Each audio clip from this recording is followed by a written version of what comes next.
আসসালামু আলাইকুম। Softmax online স্কুলের পক্ষ থেকে সবাইকে স্বাগতম জানাচ্ছি। প্রিয় শিক্ষার্থীরা, এই পর্যায়ে আমরা নতুন একটা চ্যাপ্টার শুরু করতে যাচ্ছি এবং এই নতুন চ্যাপ্টারের নাম হচ্ছে SCR, right? So SCR basically stands for silicon controlled rectifier. So এখন আমরা প্রিভিয়াস সেমেস্টারে যে রেকটিফায়ার নিয়ে আলোচনা করে এসেছি সেটা হচ্ছে জেনারেল একটা রেকটিফায়ার, রাইট? যেটা আমরা মূলত ডায়োড দিয়ে তৈরি করে থাকি। তো এখন ডায়োড দিয়ে যে রেকটিফায়ারগুলো আমরা ডিজাইন করতাম সেগুলো হচ্ছে জেনারেল রেকটিফায়ার বা সিম্পল রেকটিফায়ার, তুমি সেগুলোকে বলতে পারো। বাট এই পর্যায়ে আমরা যেই নতুন কম্পোনেন্ট বা সেমিকন্ডাক্টর কম্পোনেন্ট নিয়ে আমরা আলোচনা করতে যাচ্ছি সেটা হচ্ছে একটু ডিফারেন্ট টাইপের একটা রেকটিফায়ার, যেটাকে আমরা কন্ট্রোলড রেকটিফায়ার বলে থাকি, রাইট? তো এখন চলো আমরা এই SCR নিয়ে আলোচনা করব এবং কেন এটাকে কন্ট্রোলড রেকটিফায়ার আমরা বলছি সেই ব্যাপারটা আমরা একটু বিস্তারিত জানার চেষ্টা করব। সো প্রথমেই এই পার্টিকুলার টপিকের বা চ্যাপ্টারের যে প্রথম টপিকটা তোমরা দেখতে পাচ্ছ সেটা হলো থাইরিস্টর। সো এইখানে প্রথম যে কোয়েশ্চেনটা আমরা দেখতে পাচ্ছি সেটা হচ্ছে কন্ট্রোল রেকটিফায়ার বলতে কি বোঝো, এবং পরের কোয়েশ্চেনটাই হচ্ছে তোমার থাইরিস্টর কাকে বলে, রাইট? এখন থাইরিস্টর বলতে মেইনলি এইখানে একটা ফ্যামিলিকে বোঝায়, রাইট? কারণ তোমাদের বইতে যদিও বা থাইরিস্টর বলতে শুধুমাত্র SCRকেই নির্দেশ করা হয়েছে, বাট থাইরিস্টর মেইনলি একটা ফ্যামিলিকে বোঝায়। ফ্যামিলি মিনস থাইরিস্টর অনেক ধরনের হইতে পারে, রাইট? কখনো কখনো তোমরা গেট টার্ন অফ থাইরিস্টরের নাম শুনবা, কখনো তোমরা রিভার্স কারেন্ট থাইরিস্টরের নাম শুনবা। এইভাবে আরও বেশ অনেকগুলো থাইরিস্টর বর্তমানে বাজারে পাওয়া যাচ্ছে, রাইট? সো সেই থাইরিস্টর ফ্যামিলির মধ্যে একটা ইম্পর্টেন্ট মেম্বার হচ্ছে আমাদের SCR বা সিলিকন কন্ট্রোলড রেকটিফায়ার, যেটা নিয়ে আমরা এই ক্লাসে বিস্তারিত আলোচনা করব, রাইট? সো এইখানে যে ব্যাপারটা আমরা তোমাদেরকে বলতে চাচ্ছিলাম সেটা হলো কন্ট্রোল রেকটিফায়ার বলতে কি বুঝো, right? So SCR basically stands for silicon controlled rectifier, right? So এই যে কন্ট্রোল শব্দটা এখানে তোমরা দেখতে পাচ্ছ, এইটা এক্স্যাক্টলি কি বোঝাচ্ছে? আমরা গত সেমেস্টারে যেই বেসিক রেকটিফায়ারটা পড়ে এসেছি সেটা অনেকটা এরকম,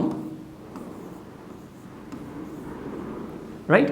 সো এরকম একটা অল্টারনেটিং সোর্স বা এসি সাপ্লাই যখনই আমরা এরকম ডায়োডের সাথে সিরিজে একটা রেজিস্টর সংযুক্ত করে এখানে আমরা সাপ্লাইটা দিতাম, তখন এই রেজিস্টরের অ্যাক্রসে যদি আমরা আউটপুট ভোল্টেজটা নেই সেক্ষেত্রে আউটপুট ভোল্টেজের ওয়েভ শেপটা কীরকম হবে সেটা আমরা এখান থেকে দেখব। সো যেহেতু এখানে একটা অল্টারনেটিং সাপ্লাই আমরা দিচ্ছি, ধরে নাও সেটা একটা সাইন ওয়েভ, রাইট? এরকম একটা সাইন ওয়েভ আমরা ইনপুটে দিচ্ছি। সো এটাকে তুমি ভি ইন বলতে পারো, এটা হচ্ছে আমাদের ভি ইন, রাইট? এখন যখন তুমি এই ইনপুট সিগন্যালটা বা এই সাপ্লাই ভোল্টেজটা এই সার্কিটে দিচ্ছ যেখানে একটা সিরিজের ডায়োড এবং রেজিস্টর রয়েছে, তাহলে আমরা জানি যে এই যে ডায়োডটা ওর অ্যানোড টার্মিনালেই যেহেতু আমরা এখান থেকে সাপ্লাইটা দিচ্ছি, দ্যাট মিনস অ্যানোডে যখন পজিটিভ ভোল্টেজ তুমি দিবা compare to the negative terminal, অর্থাৎ তুমি হায়ার পটেনশিয়াল যখন অ্যানোডে দিবা ক্যাথোডের তুলনায়, তখনই এই ডায়োডটা অ্যাক্টিভ হবে। আরও সহজভাবে বলতে গেলে এই যে এসি সাপ্লাইটা তোমরা এখানে দেখতে পাচ্ছ, এইটার পজিটিভ হাফ সাইকেলের জন্যই শুধুমাত্র আমাদের এই ডায়োডটা কন্ডাকশন পাবে, রাইট? যদি আমাদের নেগেটিভ হাফ সাইকেলটা ওর মধ্য দিয়ে পাস করে, তখন সেই নেগেটিভ হাফ সাইকেলের জন্য আমাদের ডায়োডটা কন্ডাকশন করবে না, দ্যাট মিনস তখন এটা ওপেন সার্কিট হিসেবে আচরণ করবে, রাইট?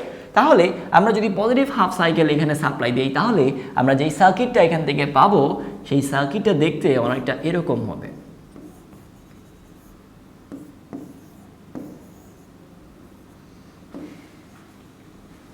রাইট? অর্থাৎ এটা শর্ট সার্কিটের মতো আচরণ করবে পজিটিভ হাফ সাইকেলের জন্য। দ্যাট মিনস এই যে পজিটিভ হাফ সাইকেলটা এটা সম্পূর্ণভাবেই এই যে লোড রেজিস্টর, এই লোড রেজিস্টরের অ্যাক্রসে আমরা পাচ্ছি। তাহলে আমরা যদি এইটা ড্র করি, এই যে পজিটিভ হাফ সাইকেল এখানে দেখতে পাচ্ছ, এই পজিটিভ হাফ সাইকেল কিন্তু আমরা সরাসরি আউটপুটে পাবো, রাইট? কিন্তু যখনই নেগেটিভ হাফ সাইকেলটা চলে আসবে এরপর এই নেগেটিভ হাফ সাইকেলের জন্য এই ডায়োডটা কিন্তু কন্ডাকশনে যাবে না। আর এই ডায়োড যদি কন্ডাকশনে না যায় সেক্ষেত্রে আমরা এটাকে ওপেন সার্কিট হিসেবে লিখতে পারি, রাইট? আর এটা যদি ওপেন সার্কিট হয় সেক্ষেত্রে এই যে নেগেটিভ সাইকেলটা তোমরা এখানে দেখতে পাচ্ছ, হাফ সাইকেল, সেই নেগেটিভ হাফ সাইকেলটা এখানে কিন্তু আর পাওয়া যাবে না, রাইট? যেহেতু এটার জন্য আমাদের ওপেন সার্কিট রয়েছে, সো ওপেন সার্কিটে কোনো ধরনের কারেন্ট কিন্তু ফ্লো হবে না। এরপর আমরা এইখানে আরেকটা পজিটিভ হাফ সাইকেল দেখতে পাচ্ছি, এবং এই পজিটিভ হাফ সাইকেলের জন্য আবারও কিন্তু এই ডায়োডটা কন্ডাকশনে যাবে, এবং কন্ডাকশনে গেলে এটা অনেকটা শর্ট সার্কিটের মতো আচরণ করবে, এবং আগের মতোই পজিটিভ হাফ সাইকেল কিন্তু আমরা স্বভাবতই আউটপুটে পাচ্ছি। সো এটা হচ্ছে খুবই বেসিক একটা হাফ ওয়েভ রেকটিফায়ার আমরা বলতে পারি, কারণ এই যে সম্পূর্ণ সাইকেলটা তোমরা এখানে দেখতে পাচ্ছ, এই সম্পূর্ণ সাইকেলের যে কোনো একটা হাফ সাইকেলই আমরা আউটপুটে পাচ্ছি, সেজন্য এটাকে হাফ ওয়েভ রেকটিফায়ার বলা হয়, রাইট? এখন এই যে হাফ ওয়েভ রেকটিফায়ার, হাফ ওয়েভগুলো তোমরা এখানে দেখতে পাচ্ছ, এই হাফ ওয়েভের যদি আমি চাই যে শুধুমাত্র এইখান থেকে এতটুকু অংশ আমি আউটপুটে নিব, এই অংশটা আমরা আউটপুটে নিব, আমরা এটা চাচ্ছি, রাইট? জাস্ট এই অংশটা আমরা আউটপুটে নিতে চাচ্ছি, বাকি যে অর্ধেক অংশ রয়েছে এটাকে আমরা বাদ দিতে চাচ্ছি। তো যদি তুমি কখনো এই সিম্পল রেকটিফায়ার সার্কিটের মাধ্যমে এই কাজটা তুমি যদি করতে চাও, অর্থাৎ এইখানে যে ভায়োলেট কালারের যে অংশটা রয়েছে শুধুমাত্র ওই অংশটাই আমরা আউটপুটে নিব, এই কাজটা যদি আমরা করতে চাই, সেক্ষেত্রে এই ডায়োডের মাধ্যমে এটা কখনোই পসিবল না, রাইট? সিমিলারলি তুমি যদি চাও যে অর্ধেক না, আমি এতটুকু অংশ আমার নিতে হবে, সবগুলা পজিটিভ হাফ সাইকেল থেকে জাস্ট এই ভায়োলেট কালার বাদে যে অংশটা রয়েছে এটা বাদ যাবে, জাস্ট ভায়োলেট অংশটাই আমাদের আউটপুটে নিতে হচ্ছে।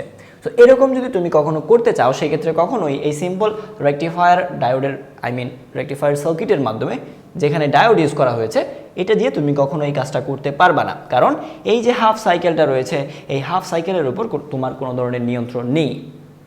সো সেই জন্য এটাকে অনেক সময় আনকন্ট্রোলড রেকটিফায়ারও বলা হয়ে থাকে। কিন্তু আমরা নতুন যেই কম্পোনেন্ট নিয়ে আলোচনা করতে যাচ্ছি এই চ্যাপ্টারে, হুইচ ইজ এসসিআর, এই এসসিআরের মাধ্যমে আমরা দেখব যে এইখান থেকে ওর যে ফায়ারিং অ্যাঙ্গেলটা রয়েছে, সেই ফায়ারিং অ্যাঙ্গেল আমাদের নিয়ন্ত্রণে থাকে, এবং এই ফায়ারিং অ্যাঙ্গেলের মাধ্যমে এইখান থেকে যতটুকু অংশ আমাদের আউটপুট নিতে মন চাচ্ছে, ঠিক ততটুকু অংশই আমরা আউটপুটে নিতে পারবো। সো দ্যাটস ওয়াই এখানে যেহেতু আমাদের একটা কন্ট্রোল রয়েছে ওর আউটপুট সাইকেলের উপর, সেজন্য এটাকে আমরা কন্ট্রোলড রেকটিফায়ার বলবো।